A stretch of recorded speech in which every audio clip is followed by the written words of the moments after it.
everyone, and welcome back to Era Military Collectibles.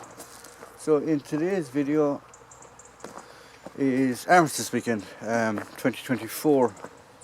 So we're just out. I was just at a little ceremony for the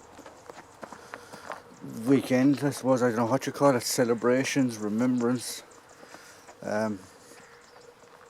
things like that.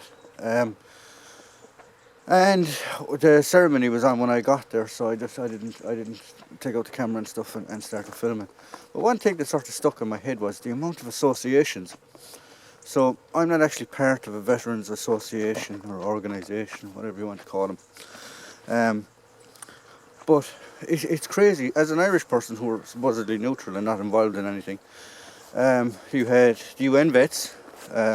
There's a big emphasis on United Nations veterans, both countrywide and government-wide at the minute, because of the situation they find themselves in Gaza. And it's nice to see that the country is backing them, which is very, very good. So yeah, so you have UN veterans organisations. You also have the ONE, which is like the equivalent to the British Legion. You have the British Legion, and you have the American Legion, believe it or not, and you have some other groups. It's just fascinating to see them all there, and they all commemorating their comrades and friends in their own specific way. But after the ceremony, I normally like to get out and check on some graves that I know that are local of veterans. And we have this chap right here, Royal Garrison Artillery, M. O'Brien Gunner, 1914, 4th of September.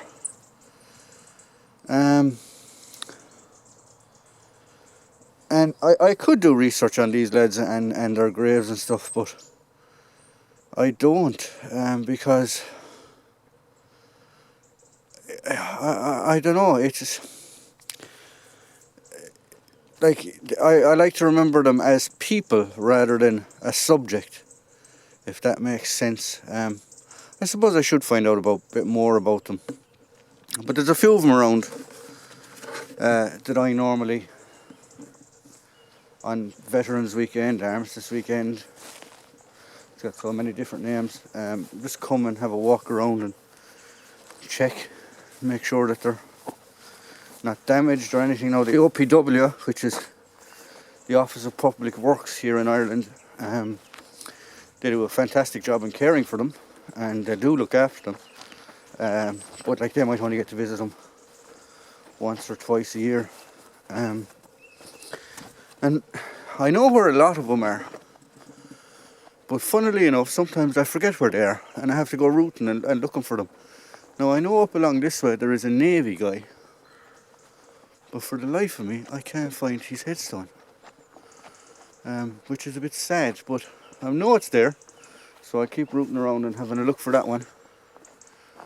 Anyway, I'm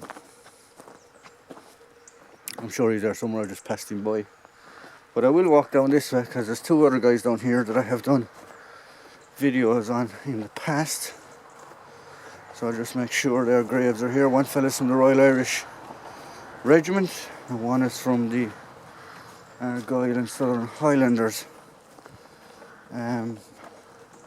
One good thing about the Commonwealth war graves stones is you can nearly pick them out straight away, and I can see one already over there,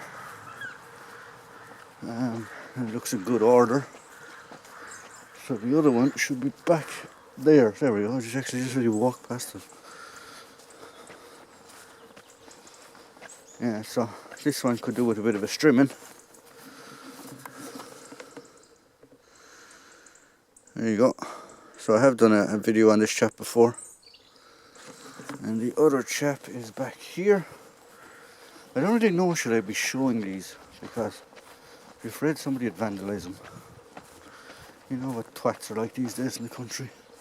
So I can see that one in there. I'll go back into that in a while after I try and figure out where this Navy lad is, because I know he's up in that hill somewhere. In this graveyard, there's about 20 altogether. There's some way back here in the far side. It's sort of broken into actually denominations. Down here on the front you have actually a Jewish cemetery. Back left right hand corner you have a Protestant plot, and this is all Catholic and other religions, I suppose, or other beliefs, which is quite ironic really when you think of all the fighting and arguing that religion causes, but they all end up in the same place. There you go. For those of you that are politically inclined, most graveyards in Ireland are joint, so you could find yourself lying beside a Muslim or a Protestant or God only knows who. So where does all your bickering and fighting and arguing get you? So I'm just going to have a look around here and try and check on some of the other graves that I know are about the place, and just basically have my own little remembrance weekend and enjoy with my family, because an awful lot of guys that I served with and guys that I know unfortunately don't have the same opportunity because they gave their life. So there you go. So see you again.